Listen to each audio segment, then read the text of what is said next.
شروع اللہ کے نام سے جو نہایت مہربان اور رحم کرنے والا ہے۔ سورۃ النساء۔ اے لوگو، اپنے اس رب سے ڈرو جس نے تم کو ایک جان سے پیدا کیا اور اسی جان سے اس کا جوڑ پیدا کیا، اور ان دونوں سے بہت ساری عورتیں اور مرد پھیلا دیے، اور اس اللہ سے ڈرو جس کے واسطے سے تم ایک دوسرے سے اپنا حق مانگتے ہو، اور ڈرو رشتہ داروں سے تعلقات بگاڑنے سے، بے شک اللہ تم پر نگران ہے۔ اور یتیموں کو ان کے مال دو، اور اپنے برے مال کو ان کے اچھے مال سے بدل نہ لو، اور ان کے مال اپنے مال کے ساتھ ملا کر نہ کھا جاؤ، بے شک یہ بہت بڑا گناہ ہے۔ اور اگر تمہیں ڈر ہو کہ یتیموں کے بارے میں انصاف نہ کر سکو گے تو جو عورتیں تمہیں پسند آئیں ان میں سے دو دو، تین تین، چار چار سے نکاح کر لو، لیکن اگر تمہیں اندیشہ ہو کہ ان کے ساتھ عدل نہ کر سکو گے تو ایک ہی پر اکتفا کرو، یا پھر وہ لونڈیاں جن کے تم مالک ہو۔ یہ طریق اس بات سے زیادہ قریب ہے کہ تم انصاف سے نہ ہٹو، اور عورتوں کے مہر خوش دلی کے ساتھ ادا کرو۔ پس اگر وہ اس میں سے کچھ تمہارے لیے اپنی دلی خوشی سے چھوڑ دیں تو اس کو کھا لو کہ وہ تمہیں خوشگوار ہے، سازگار ہے۔ اور نادان لوگوں کو اپنے وہ مال نہ دے دو جن کو اللہ نے تمہارے لیے قیام زندگی کا ذریعہ بنایا ہے،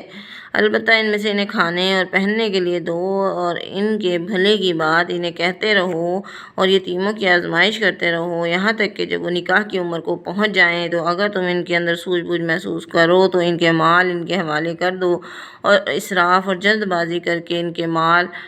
اس ڈر سے کھا نہ جاؤ کہ وہ بڑے ہو جائیں گے۔ اور جو سرپرست مالدار ہو اس کو چاہیے کہ وہ پرہیز کرے، اور جو غریب ہو وہ معروف طریقے سے کھائے۔ اور پھر جب تم ان کے مال ان کے حوالے کرو تو اس پر گواہ بنا لو، ویسے اللہ حساب لینے کے لیے کافی ہے۔ مردوں کے لیے اس مال میں حصہ ہے جو والدین اور رشتہ داروں نے چھوڑا ہو، اور عورتوں کے لیے اس میں حصہ ہے جو والدین اور رشتہ داروں نے چھوڑا ہو،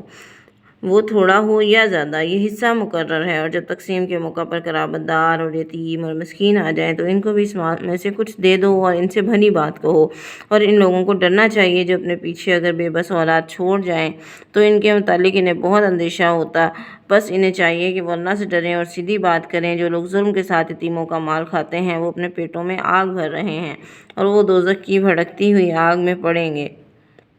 تمہاری اولاد کے بارے میں اللہ تمہیں ہدایت دیتا ہے کہ مرد کا حصہ دو عورتوں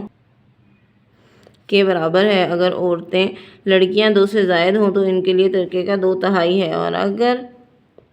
لڑکی اکیلی وارث ہو تو اس کے لیے نصف ہے،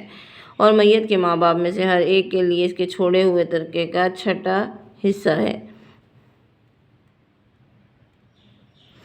اگر اس کی اولاد ہو، اگر اس کی اولاد نہ ہو اور ماں باپ ہی اس کے وارث ہوں تو اس کی ماں کے لیے 1/3 حصہ ہے، اور اگر میت کے بھائی بہن بھی ہوں تو اس کی ماں کے لیے 1/6 حصہ ہے۔ یہ سب حصے اس وصیت کو پورا کرنے کے بعد ہیں جو وصیت کر جائے، یا ادائے قرض کے بعد تم اپنے ماں باپ اور بیٹوں کے متعلق نہیں چاہتے کہ ان میں سے کوئی نفع کے لحاظ سے تمہارے زیادہ قریب ہے۔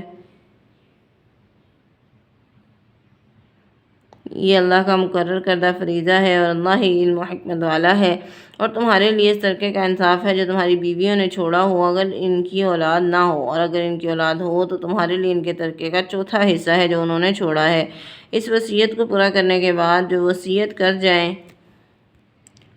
یا قرض ادا کرنے کے بعد، اور ان کے لیے اس ترکے کا 1/4 حصہ ہے جو تم نے چھوڑا ہے، اگر تمہاری اولاد نہ ہو۔ اگر تمہاری اولاد ہو تو ان کے لیے اس ترکے کا 8واں حصہ ہے جو تم نے چھوڑا ہے، اس وصیت کو پورا کرنے کے بعد جو وصیت تم کر جاؤ یا قرض ادا کرنے کے بعد۔ اگر کوئی آدمی یا عورت جس کی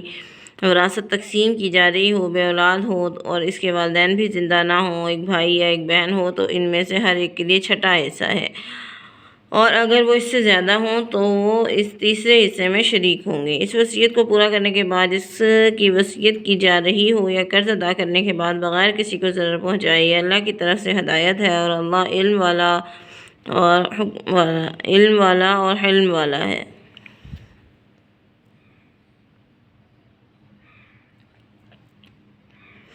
یہ اللہ کی حدود ہیں، جو اللہ اور اس کے رسول کی اطاعت کرے گا اسے اللہ ایسے باغوں میں داخل کرے گا جس کے نیچے نہریں چلتی ہوں گی، وہ ان میں ہمیشہ رہیں گے۔ یہ بہت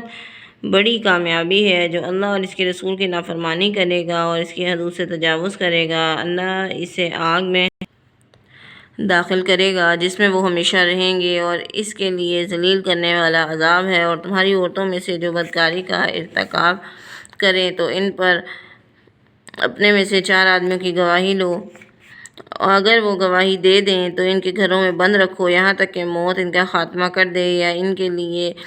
اللہ ان کے لیے کوئی راہ نکال دے۔ اور تم میں سے جو 2 اس فعل کا ارتکاب کریں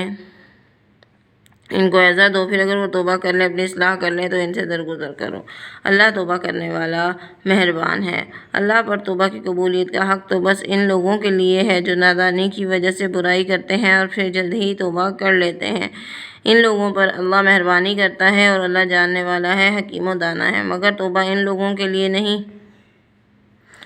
جو برے کام کیے جاتے ہیں، یہاں تک کہ جب ان میں سے کسی کی موت کا وقت آ جاتا ہے تو کہتا ہے کہ میں نے اب توبہ کی،